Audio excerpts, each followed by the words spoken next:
Welcome to the Living United in Central Illinois podcast.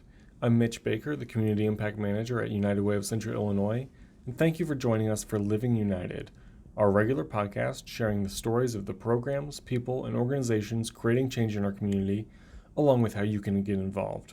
Because after all, we are all better when working together. On today's podcast, I'm going to be joined by Katrina Hayes, our Director of Community Impact, and Josh Sabo, the coordinator of the Heartland Continuum of Care, to talk about the work being done in our community to address homelessness. I also want to take a moment to recognize our sponsor, Scheels. As you do your holiday shopping this year, consider looking at the Scheels Christmas Gift Guide, which has gift ideas for boys and girls and men and women for any budget. And I love this. They have a whole category of gifts for dogs, so no matter who you are shopping for this season, Scheels has you covered. I also want to remind you that you can listen to and subscribe to our audio podcast on Apple Podcasts, Spotify, or wherever you get your podcasts. In addition, you can subscribe to the video cast of Living United in Central Illinois on YouTube.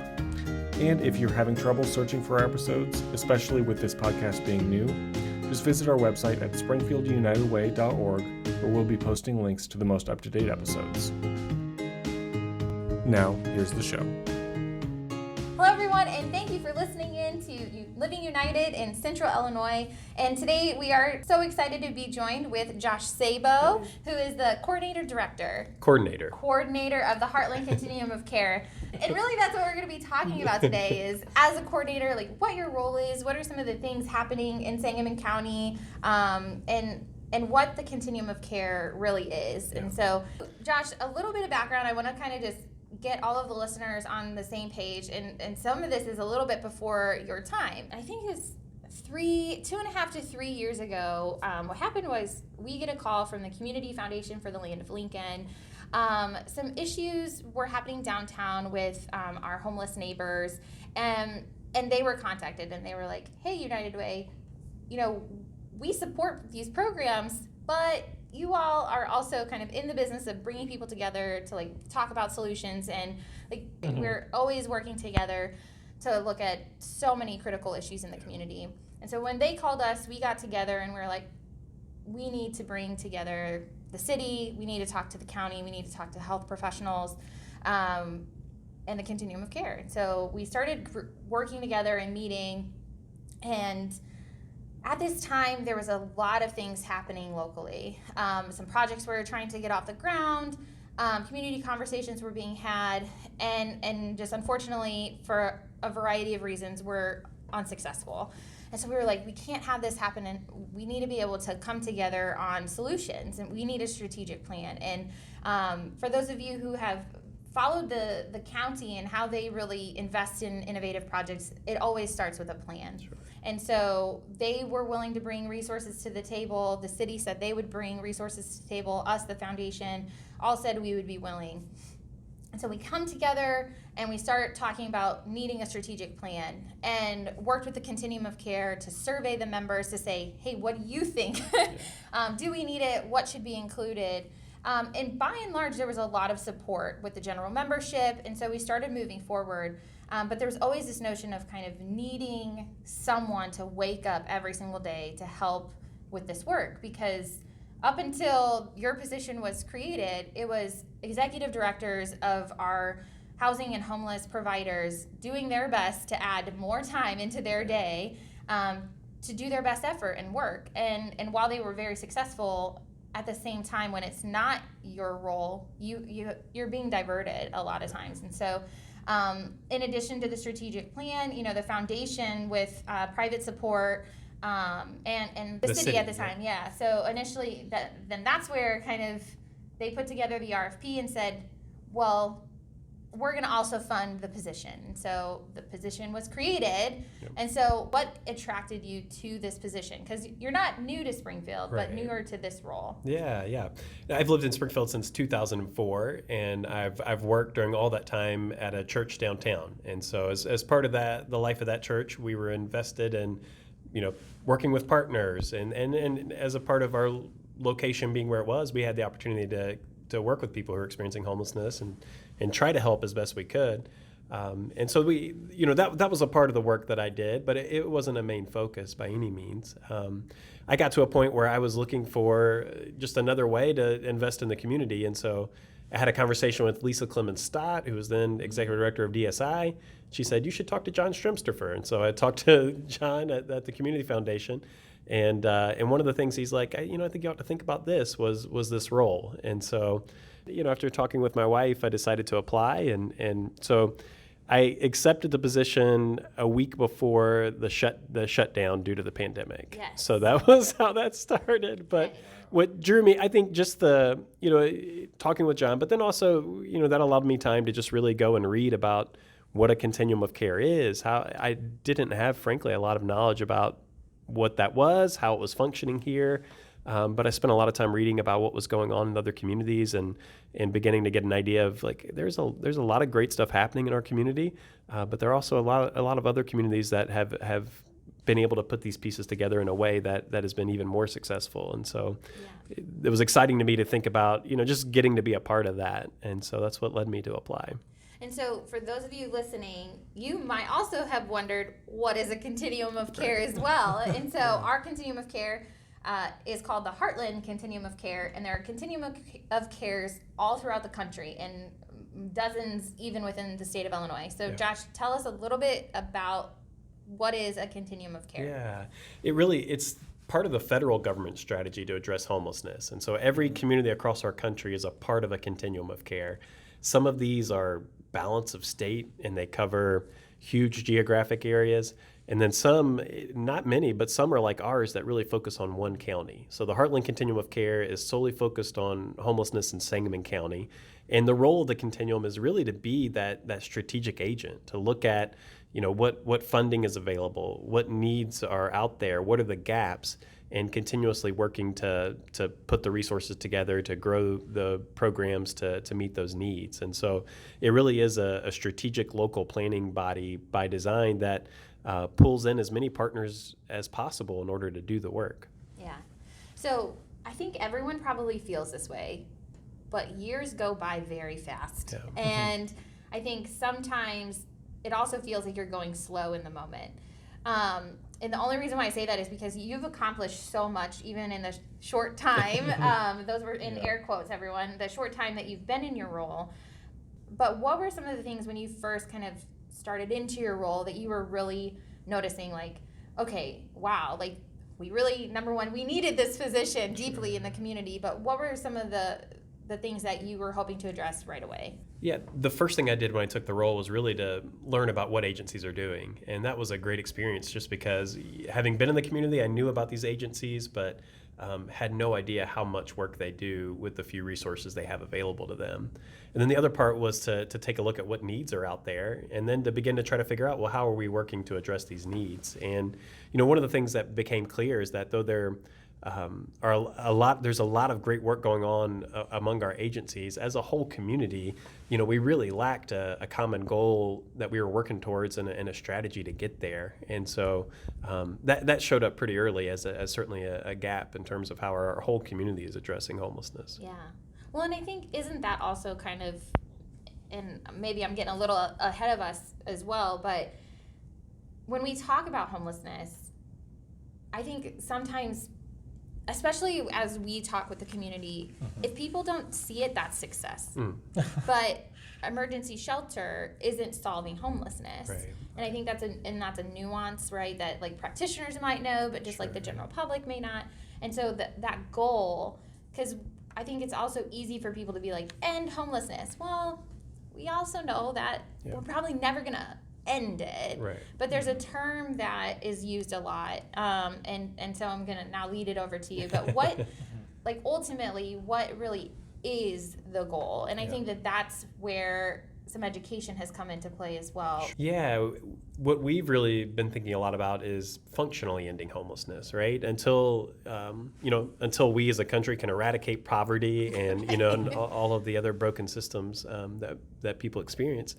the reality is that people will become homeless, and the goal is to be able to prevent it whenever possible, or to make that experience of homelessness as short as possible. And there's we have this crisis response system model that we use, and certainly emergency shelter is an important part of that. If somebody becomes homeless, we want to be able to provide a safe place for them. And then when it comes to strategy, the question is, right, is the goal to have a safe space that's out of sight for people, or is the goal to help people back into housing as quickly as possible? And I think those are things that communities have to wrestle with, and ours does too. And so part, I think, of the challenge ahead is to help our community have that conversation, right? What really is the goal? Is it having a safe bed, or is it helping people into housing? And it's helping people into housing, really helping people end their homelessness. That's going to help us get to that functional zero mark, which the way that it works basically is that we want to create a system that's effective enough to help people in their homelessness within 30 days. And then we want to sustain that, right? We want to be able to make sure that we continue to do that over time. Yeah.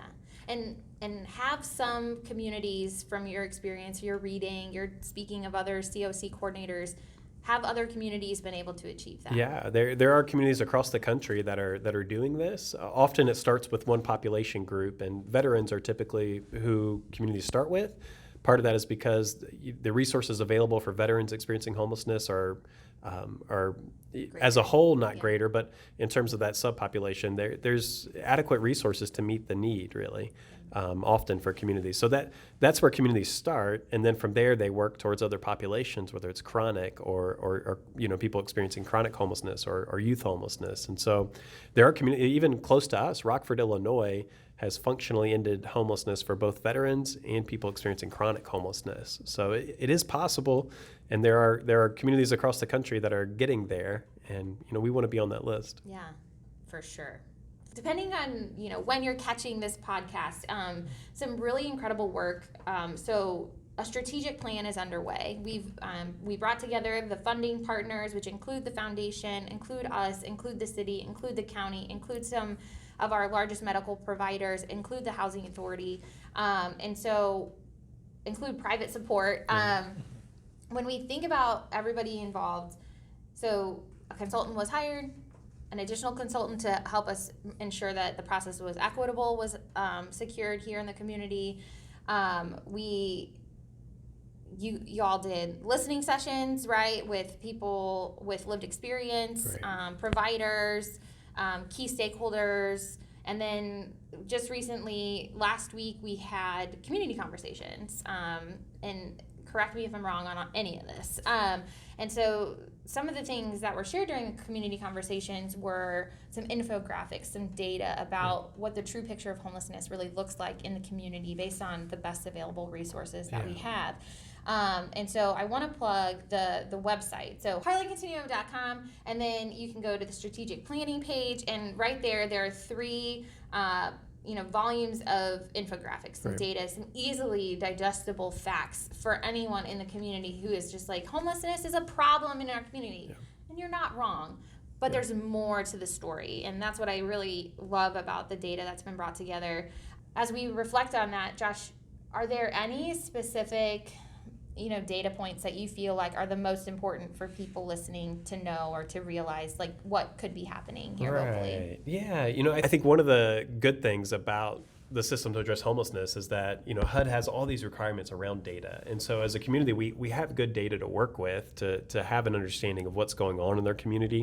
And I think it's important for people to have an idea of, not just, one of the things we do each year is on a given night, we go out and we count each person experiencing homelessness. And historically, over the last few years, those numbers have been about 300 people in late January are experiencing homelessness. And that's whether they're unsheltered or in an emergency shelter, transitional shelter. And so I think that's important to keep in mind. On a given night, that might be what it looks like. But over the course of a year, many people experience homelessness and are able to end that homelessness over the course of a year. In the volume 1 of that infographic, it talks about 419 people becoming homeless for the first time. And so, to me, that's so important because it kind of captures this idea that it's not just about housing people who are currently experiencing homelessness or helping them in their homelessness, which that is certainly what it's a part of, but we also have to kind of work upstream and begin to prevent homelessness and divert people away from that experience altogether. And so what it looks like to experience homelessness is it's a diverse experience, right? For some people, they've been homeless for over a year, perhaps they're experiencing chronic homelessness, but for others, it's that one thing happens that maybe causes that experience. And so if we can really create a system that can address that in a quick way, it certainly is a part of this larger strategic effort to really make that experience rare, brief, and non-recurring. Yeah. And I am curious, but I recently went through a training that we might talk about a little later that talks a little bit about how getting data can be tricky for the homeless population. Can you talk a little bit about that and what's easy to find and what isn't so easy to find out? Sure. Well, there are parts of, as we do outreach and we encounter people or we do intakes into shelter, right? So some of that is, some of the data we have is, we're asking people to share with us their experience, right? So that's, the sources of data are really broad too sometimes, right? So if we know when a person comes into shelter, that's a data point that's pretty fixed, right? But when we're asking a person, how long have you been homeless?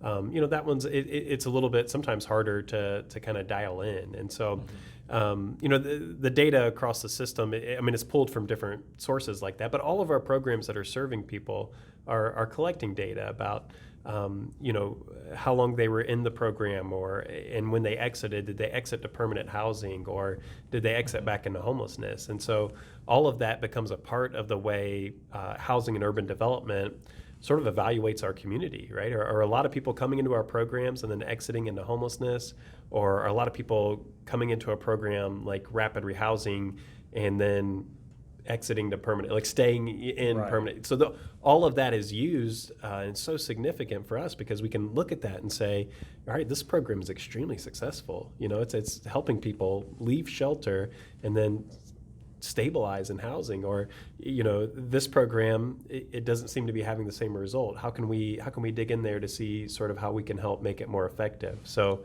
it really, again, so some of the data comes from all the different organizations, some comes from outreach workers, or and that's a benefit, right? You're capturing broad data, and sometimes that's a challenge, right? Because if all the data points aren't collected, it makes it hard to analyze. So all of that is and people again may or may not care, but it's really significant for us to have really good data because it should drive our decision making, should drive our funding, it should drive us knowing what works locally. I just want to shout out the fact that we have publicly available data. So anytime you're concerned about homelessness or you want to know more, please go to a trusted source. And the Continuum website is one, and it has in its live data, it updates, and the accuracy is even published on that. So it's definitely something that takes a little bit of training to understand what you're looking at, but it is so critical that our community has this publicly available data, so that way we always can keep our finger on the pulse of what's actually happening here. And I think you talked a little bit about, as a part of the strategic planning process, Home Base, who we're working with, kind of painted a picture of here's some alternative approaches, right? Washington, D.C. created a family shelter in every ward of the city as a way of, creating easy access to shelter, but also as a way of creating shelters that weren't huge, right? So, and found that a better practice for families. So they're able to make those decisions based on their data, based on where people are from, where they're experiencing homelessness, and it kind of paints a picture for us as a community. We're unique, I think sometimes that means we'll say, well, that works somewhere else, but it won't work in Springfield, and that can be, I think, detrimental to the progress as a whole. But I also think there's a lot of resources here and a lot of expertise, and we can pull that together to say, the solution for Rockford is probably not exactly the solution for here, but there's a lot that's working elsewhere that can work here, and so the data helps paint the picture of where that need is. But one of the things that stuck out to me was that Springfield doesn't, Home Base shared, Springfield doesn't really have one big problem. We have excellent resources. We have lots of little problems. And that feels like there's a part of me that's like, oh, lots of little problems you can fix. And then at the same time, but all those little problems become one big problem because the system is slightly frayed, and I don't know if that was what I was supposed to walk away with understanding. That is what I walked away. So just wanted to give you a moment to like kind of either clarify or like talk about that, because that was like striking to me, that this consulting firm was like able to be like, yeah, it's not one big thing that you got going for you, Springfield. It's little things. Yeah. I mean, to me, that really speaks to the need of a strategic planning process, right? To take this holistic view of the system, right? What's working, where are the breakdowns, and especially in this scenario, like we've got an organization that's worked all across the country, has worked with communities like ours and unlike ours, and so there's a lot of benefit to them being able to pinpoint, different things that are working and are not working. So that's, to me, that's highlights the need for the strategic plan. And I don't think it's entirely, I think a lot of our system that's in place, a lot of it began in 2017, 2018, in terms of the strategy we're moving towards. And so with that, things have been established, things have been rolling, and there's always need for that incremental improvement that they're going to highlight too.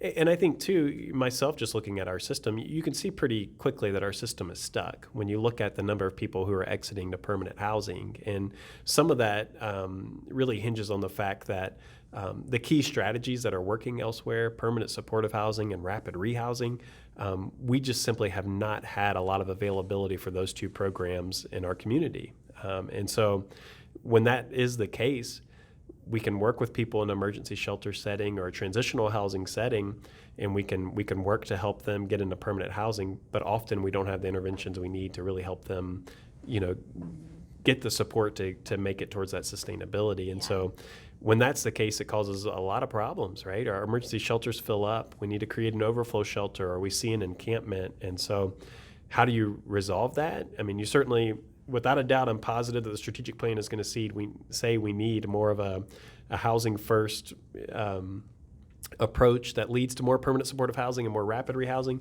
But it's also going to say, what does it look like? What are all the pathways to entering into that housing, right? And so that idea that, there's a lot of little things, to me, again, that's the benefit of doing this work. We know more of what we need, but it is all those little things that can cause the system to break down and get stuck. And so helping to work through those things is so crucial. Yeah. Well, and I'm excited. I feel like we need to do like a part 2 to this, because then like once the strategic plan is finalized and we have this big goal, like how can people plug in? But I think one of the other things as a community we struggle with is like, how do you get involved? So like, is it providing meals? Is it, giving to panhandlers? And people struggle with that. And like, what do you do? And I think there's so many questions out there, like for the everyday public, that you might be thinking about or you've had questions about. And so recently there was a project that was kind of started. And I know, Mitch, like you got to take it. So do you want to talk a little bit about what I'm starting to allude to? Yeah. So I very recently took the ambassador training. And honestly, it was really, really helpful and really easily digestible. So for anyone listening out there, I strongly recommend going to the Continuum's website and taking that training. Can you tell me a little bit, Josh, about how that training came to be and what its goal is? Yeah. Part of the way the Continuum functions is through a series of task groups that really focus on particular issues or particular things we want to accomplish. So whether that's permanent housing or street outreach, or in the case of the ambassador training, it's our community education task group. And so it's partners from throughout the community that are a part of that. Katrina's a part of that team. And so that group meets on a monthly basis or more frequently to say, how do we, what's happening sometimes, like what's happening, where are we going, and how do we bring the community more on board, I would say. And so part of that, I think one of the things that we thought about tapping into one point is, United Way has, so many connected funders and volunteers and people who are passionate about improving the community. And then is that a possible pool of people that we could start with, but also broaden to the whole community to say, how do we educate them on what the system looks like, but also where the system needs to go and what the real issues are. And so, I think it started out of that group. We thought for a long time about how to accomplish it, right?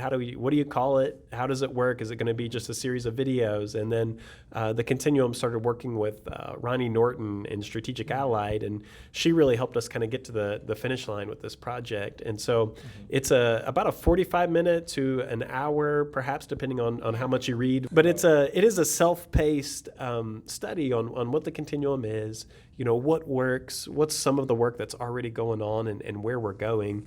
And our hope is that as people take that ambassador training, that they end with perhaps a more foundational understanding of the work that's going on, and maybe a bit more prepared to advocate in the direction that our community needs to go in. Absolutely. And I super do not want to spoil this training because it is a really, really cool experience. But I wonder, so a lot of the training talks about sort of the myths around homelessness. Sure. Could you maybe give folks a taste and talk about what myths do you hear out there, and Right. would you want to sort of take this chance to be an advocate? Yeah.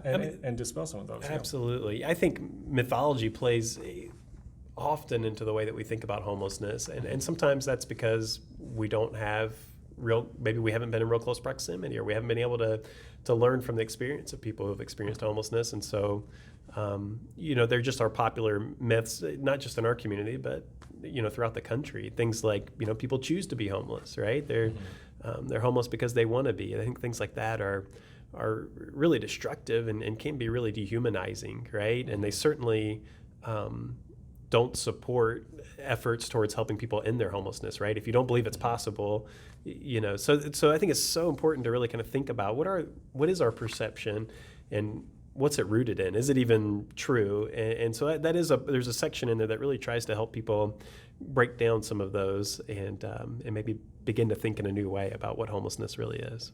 Definitely. I loved how it really challenges each person to empathize in every stage. And it's not just empathy and good feelings and fluff. It is also the data. But I do want to point out, the training talks a lot about invisible homelessness. Right. So could you talk a little bit about what that is? Yeah. And whether or not it exists in our community. Right. So some of that might be people who, for whatever reason, we are fortunate in our community that, the city of Springfield has historically funded this overflow effort to help make sure that there's safe beds available. But for a variety of reasons, there are times when people decide, I don't want to, you think about COVID, right? I don't want to be in a setting where there's lots of people around. And so there are people who find other ways to survive during that time. And so they're not always counted. They're not always, easy to see. Outreach workers do an incredible job of helping to, develop relationships with people who don't really desire to access shelters and help make sure that they have resources that they need, but also connectivity to services. But it goes broader than that too, because the definition of homelessness, HUD works within these really tight categories. But you think about people who maybe are living on a couch in a loved one's home or a friend's home, right? And are experiencing housing instability in that way. And so certainly our school districts, see these types of things, but they don't necessarily get counted in this full picture of what homelessness may be. And so, while we work within these HUD definitions, the issue of homelessness is certainly broader than even the numbers and the data that we're able to put forth. Absolutely. And thinking, I know I've certainly had friends who, couch surfed and experienced this. And I especially looking at, because I think there was something like 10,000 people served by our agencies here in town over the last decade.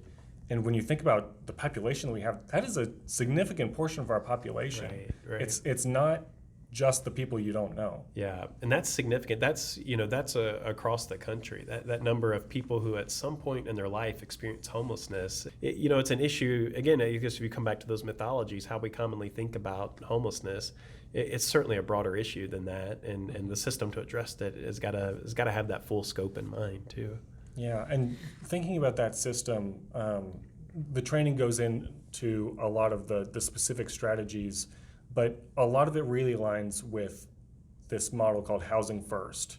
Could you talk a little bit about what Housing First means and what that is? The approach to homelessness in our country has really undertaken a bit of a paradigm shift over the course of the last 2 decades. And so probably early 2000s is really where this concept began to become more popular in the United States. But the historical idea is that if a person is experiencing homelessness, you need to work with them, provide the services, help them to be stable, and then help them into housing. So if there's a substance use issue or a mental health need, right? We have to address that before we can get them into housing. And Housing First sort of flipped the script and said, you know what? It's amazing what having a stable home that's yours does for your mental health, right? It's amazing how being in a home that's yours might impact the level of substance use in your life, or Your ability to gain employment. Your ability to gain employment, right? So it's really kind of taken that approach. What happens when we connect people with housing as quickly as possible, but then wrap around all the support they need, the case management support, connection with mental health services, or any other services that might be needed, and it's proven incredibly successful, and also incredibly cost effective. Our communities, there's cost benefits analysis have popped up in different communities over the course of the last 15 years on the impact of Housing First. And what it's found is that what we spend in emergency rooms, or through police response, unfortunately, or emergency shelter, all of these different things, when you add them up, the cost to do all of that, which sort of flows from homelessness without an exit, right? Without the opportunity for permanent housing, we could be housing people more inexpensively, right? And that's not that seems so cut and dry. It's not that easy, right? It's much more complex than that. But the importance of that is to say the model works, and what we often find ourselves doing is reacting to homelessness. Right. And if we actually, again, I keep using that phrase, but if we go upstream and we actually begin to address the needs before it becomes chronic homelessness, or that it benefits everybody, it benefits the whole community. Yeah. Well, and shamelessly, that's why our approach, we marry basic needs with education, financial stability, and health, because social determinants of health all impact your possibility of entering into homelessness. Yep. Your ability to read and access good education impacts your ability, or your family stability. I think one of the data points that they shared was, and I'm going to get the percentage wrong, but just a high number of children who experienced homelessness as a child ended up finding themselves homeless. Right. And it was a large percentage. And so if you stabilize a family and prevent a child from entering into homelessness, then stop that cycle, right? Yeah, there's just long-term rewards to it, but yeah. So. Yeah, no, and I think it really makes sense just on face level. Okay, how do we solve homelessness? We house people, right? I mean, and of course it's not that cut and dry. But when you look at the data, it just seems like this is really our best shot at getting to functional zero. It's a significant need, and I think, like as you've alluded to too, it's a complex challenge too, right? So we need diverse programs to meet the needs that people are experiencing, right? And for some folks, it's going to take a try and one something, and maybe another program that's ultimately going to be successful. And so, creating the system that really kind of has those different options, and giving people the ability to choose into some of that is really significant. Absolutely. No, we can't expect anyone to fit into a box. Sure. We have to really meet people where they are and do what we can for them. So I'm really, really excited about the direction our community is heading, and about what we have in store for the future. Yeah. So Josh, if folks wanted to take that ambassador training, could you tell them how to do that? Yeah. You can go to heartlandcontinuum.com, and if you scroll down a little bit on the front page, there's a box that says ambassador training. So that's one way. You can also go to our Facebook page, and I pinned that to the top of our Facebook page this morning. So if you go to like the page, I invite you to do that. But then you'll see a post there inviting you to become a community ambassador. And for the first 100 people who complete the training, we try to incentivize it. And so we've got some shirts that were created at Reverie Apparel downtown, and so the first 100 people that complete the training will get a free shirt too. So if you didn't make it to the finish line, that's your incentive to keep going. So. That's awesome. And again, I just can't encourage anyone enough. If homelessness or housing or really just family stability in general, individual stability in general, if this issue becomes a passion of yours, I just hope that you'll take the steps to become educated and to find the partners doing the work. And it can be as small as providing a meal or hygiene kits, direct service, if you will, if that's where your passion lies. But this issue is so complex and really kind of, you can get involved in a research way or a programmatic way or a fundraising way. There's so many ways to get plugged into this issue that will help us move forward. And so we invite you to do that. The general membership of the Heartland Continuum of Care, we meet every second Thursday. Third Thursday. So many meetings. Third Thursday at 9 a.m. Those are open to the public, so we hope that you will join us. There's incredible program, updates every single month. Just again to show you the synergy that's really happening in the community and how we are really trying to move forward. So thank you, Josh. Thanks for being here. Appreciate having you all as partners. Thank you again for joining us for this episode of Living United in Central Illinois, and thank you to Shields for sponsoring this podcast. On December 4th, come out to Shields as they welcome Santa and Mrs. Claus for one big day. So parents, bring your cameras for free photos with Santa. They'll have special Christmas activities, games, and prizes. Keep an eye on the Shields Springfield Facebook page for more details and other events like this. To wrap up, you can subscribe to our audio podcast on Apple Podcasts, Spotify, or wherever you get your podcasts, or check out and subscribe to the United Way of Central Illinois YouTube channel for videocasts of Living United episodes, or visit our website at www.springfieldunitedway.org to get involved. So once again, I'm Mitch Baker, and on behalf of all of our staff, have a great week, and remember that great things happen when we live united.